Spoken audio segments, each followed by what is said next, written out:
criogenia é um campo da ciência que estuda a produção e os efeitos de temperaturas extremamente baixas, geralmente abaixo de 150 graus negativos. Essas temperaturas ultrafrias têm uma série de aplicações, desde a preservação de materiais biológicos até a produção de gases liquefeitos. Um dos usos mais conhecidos da criogenia é na conservação de tecidos biológicos e órgãos para transplante. Ao reduzir a temperatura dos tecidos para valores próximos do zero absoluto, os processos biológicos de deterioração são efetivamente interrompidos, permitindo a preservação por longos períodos de tempo. No entanto, a criogenia não se limita apenas à aplicação prática. Também tem sido objeto de interesse em ficção científica e especulação sobre a possibilidade de criopreservação de seres humanos para possível ressuscitação no futuro.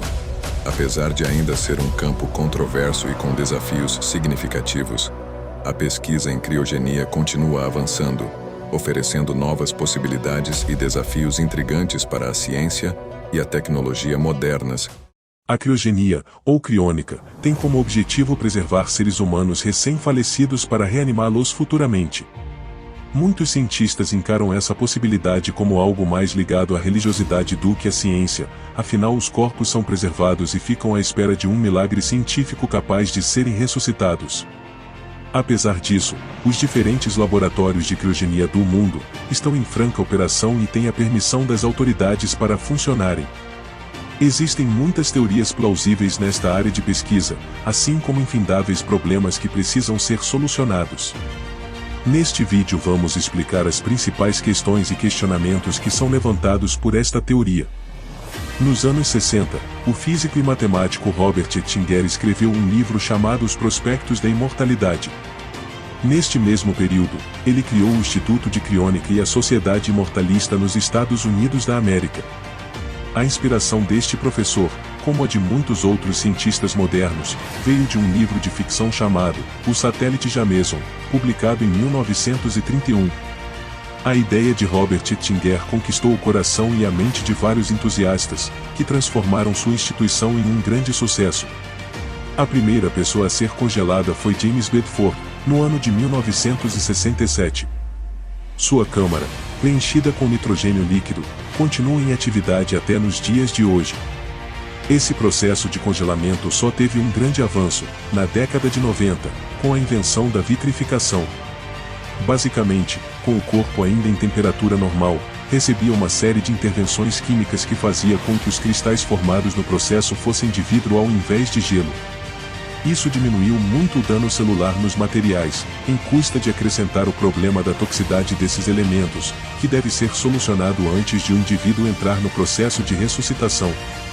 Quando o Dr. Ettinger morreu, no ano de 2011, seu corpo foi prontamente congelado, se tornando o 106º homem a ser internado nas câmaras do Instituto de Detroit. Até hoje, 200 pessoas já passaram pelo processo de congelamento e pelo menos o dobro disso está na lista de espera inscrito para se submeter a ele quando morrer. Como já explicamos, criogenia é a prática de conservar ou preservar corpos humanos em temperaturas extremamente baixas na esperança de revivê-los futuramente. A ideia é que se alguém morrer por causa de uma doença considerada incurável hoje em dia, a pessoa possa ser trazida de volta quando a cura for encontrada. A criogenia não é uma ideia completamente sem fundamentos. Ela começou a partir de casos de pessoas que sobreviveram depois de muito tempo em águas congeladas. Em alguns casos registrados, pessoas caíram em lagos de baixa temperatura e foram incapazes de emergir devido à camada de gelo. Eles passaram um bom tempo sem respirar por causa da redução de seu metabolismo e funções cerebrais, mas milagrosamente permaneceram vivos, com todos os seus órgãos funcionando, em um estado em que quase não precisavam de oxigênio. É claro que a grande maioria das pessoas na mesma situação simplesmente morre, mas os que sobreviveram foram a inspiração inicial para esta ideia. Diante disso, muitos cientistas começaram a fazer experiências com criogenia, inicialmente em animais. O que devemos entender que o modo moderno da criônica é um pouco diferente destes casos, já que todas as pessoas que passaram por este processo foram consideradas legalmente mortas. Nos Estados Unidos não é permitido realizar criogenia em uma pessoa viva. Ou seja, Todos os 200 corpos depositados em câmaras de congelamento como aquelas do Instituto Criônico, tiveram de ser considerados oficialmente mortos. Mas então, se eles estão mortos, como poderiam ser revividos futuramente? Segundo os estudiosos especializados no assunto, morto e legalmente morto são casos diferentes. Para estes grupos, a morte, que aqui podemos chamar de real, ocorre apenas quando toda a função cerebral acaba, é o que chamamos de morte cerebral, e os criônicos acreditam que preservar um estado mínimo de atividade do cérebro já é o bastante para trazer a pessoa de volta à vida. Todos os exemplos que ajudam a defender a possibilidade do congelamento em seres humanos ocorreram com seres ainda vivos, o que soa como algo um pouco problemático para os criônicos. Portanto, a confirmação de que organismos vivos foram descongelados com sucesso já é um grande avanço a esta ciência. Afora os casos de humanos que sobrevivem por um tempo avançado embaixo de águas congeladas, é importante ressaltar que os embriões utilizados para a fertilização in vitro são quase sempre congelados, e quando saem deste estado, estão plenamente utilizáveis, gerando crianças saudáveis. Um dos desafios mais complicados é a plena revivificação de células neurais. Por enquanto, alguns cientistas têm tido sucesso nessa área, e conseguiram revigorar algumas redes de neurônios aparentemente sem danos. Algumas experiências já conseguiram congelar e trazer à vida pequenos animais desde a década de 50. Ratos que foram congelados em nitrogênio líquido conseguiram voltar à vida sem muitas dificuldades através de um aquecimento adequado, respiração artificial, e choques elétricos para reanimar os músculos. Infelizmente, nem todos os ratinhos conseguiram voltar em boas condições, se tornando estéreis ou diminuindo seu ciclo de vida. Alguns macacos pequenos também voltaram à vida com sucesso durante algumas horas, mas vieram a morrer no mesmo dia. Alguns experimentos diminuíram a temperatura de mamíferos momentos antes do congelamento, reduzindo drasticamente o metabolismo destes animais.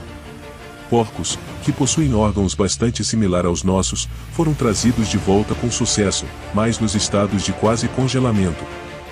O parasita Caenorhabditis elegans, que habita árvores e é conhecido como um dos seres com o sistema nervoso mais simples do mundo, conseguiu sobreviver ao processo de vitrificação, semelhantes àqueles utilizados por criônicos. Outras espécies que apresentaram resultados positivos ao descongelarem foram sapos, bactérias e insetos. Caso você decida querer ser congelado, o primeiro passo é se alistar em um laboratório que realize este procedimento.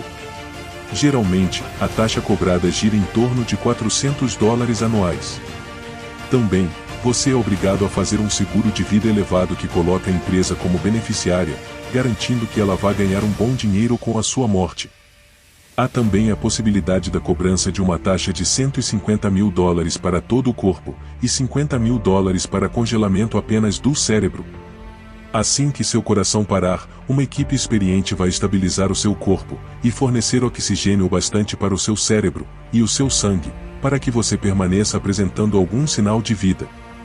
Durante a condução até o laboratório, seu corpo será colocado no gelo e receberá um anticoagulante potente para que seu sangue continue em condições normais.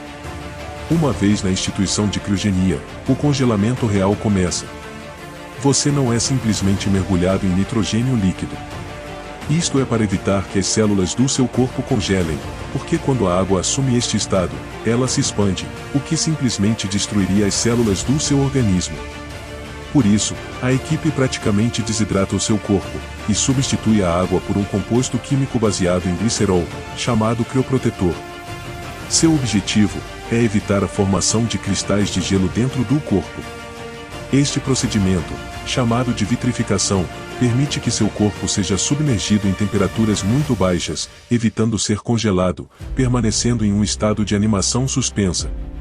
Quando o processo termina, em média 4 horas, o corpo é levado para uma câmara de gelo, onde ele, aos poucos, vai ter sua temperatura diminuída até chegar a 130 graus negativos. Seguidamente, o corpo é colocado em um grande tanque com nitrogênio líquido, em uma temperatura por volta dos 196 graus negativos. Uma observação: todos os corpos são conservados de cabeça para baixo, para evitar que, em caso de vazamento, o cérebro fique desprotegido do líquido. Além do problema mais crucial neste processo, isto é, como ressuscitar os corpos no futuro, a criogenia também apresenta diversas questões que a tornam uma ciência tão cheia de argumentações. Entre elas podemos dizer que os cientistas ainda não têm um plano efetivo sobre como retroceder os danos biológicos, causados pelo processo de congelamento, não têm a tecnologia para reverter a vitrificação, que se vale de componentes tóxicos. A esperança é que num futuro bem próximo, todas, ou se não a maioria destas questões, já tenham sido resolvidas.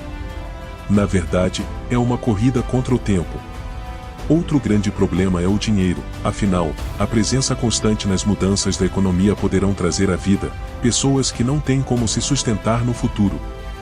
Para tentar resolver isso, os institutos que trabalham com criogenia estão criando fundos de investimento com o dinheiro de seus clientes.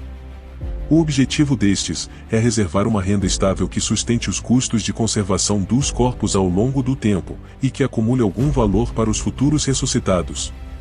Além do problema financeiro, outras questões de ordem social podem afligir estes seres humanos, recém-despertos em uma nova era. Se atualmente vemos que as gerações idosas se sentem muitas vezes inconvenientes ao seu tempo, com problemas sérios de adequação cultural e tecnológico, imagine como seria para estas pessoas que foram congeladas no século XX, e despertadas 100 anos, ou até mais depois? Horripilante só de pensar. Há uma história em quadrinhos chamada Transmetropolitan, de Warren Ellis. Nessa história, muito depois da falência dos institutos ou laboratórios criônicos, os governos decidiram manter as pessoas congeladas, movidos por um sentimento humanitário. As pessoas que ressuscitaram experimentam profundos casos de depressão, desprezo social e suicídio, ao lidar com um mundo completamente diferente do que eles estavam acostumados, sem dinheiro e nenhuma possibilidade necessárias para se adaptarem e sobreviver. Então, os revividos criam uma comunidade de autoajuda, e sobrevivem da esmola que pedem ao resto da sociedade. Apesar de uma ficção, esta história de Ellis chega muito perto da realidade com o que poderia acontecer com os grupos de pessoas deste século e do anterior, trazidos à vida no futuro. Por enquanto, todo o nosso conteúdo sobre a criogenia não passa do campo da ficção científica e ainda muitos anos vão se passar, até que resultados convincentes e concretos nos levem a acreditar que esta ideia saia da experiência e possa realmente funcionar.